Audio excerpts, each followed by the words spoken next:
SOG ક્રાઇમે અમદાવાદમાંથી ઓસ્ટ્રેલિયાના duplicate dollar છાપવાના રેકેટનો પર્દાફાશ કરી 4 આરોપીને ઝડપી લીધા છે, જેમાં ગાંધીનગરમાં રહેતા ઓસ્ટ્રેલિયાના નાગરિક મૌલિક પટેલને દેવું થતાં તેણે અન્ય મિત્રની મદદથી વટવા જીઆઈડીસી ખાતે ઓસ્ટ્રેલિયાના નકલી ડોલર છાપવાની ફેક્ટરી ઊભી કરી હતી, જેમાં ગૂગલ પરથી ઓસ્ટ્રેલિયાના $50ની ઇમેજ ડાઉનલોડ કરી મશીનના સોફ્ટવેર સાથે કનેક્ટ કરીને છાપવાનું શરૂ કર્યું હતું, પરંતુ ડોલરનું પ્રોડક્શન કરી બજારમાં ફરતા કરે તે પહેલાં જ એસઓજી ક્રાઇમે એજન્ટ રોનક રાઠોડ અને ખુશ પટેલ તેમજ આ ડોલર છાપનાર મૌલિક અને ધ્રુવ દેસાઈને ઝડપી લીધા હતા.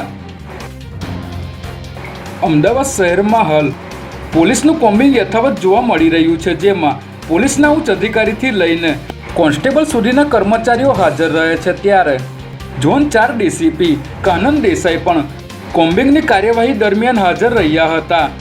શહેરના મેઘાણીનગર અને શાહીબાગ વિસ્તારમાં પોલીસ દ્વારા ચેકિંગ કરવામાં આવ્યું હતું, જેમાં સૌપ્રથમ વાહન ચેકિંગ કરવામાં આવ્યું હતું.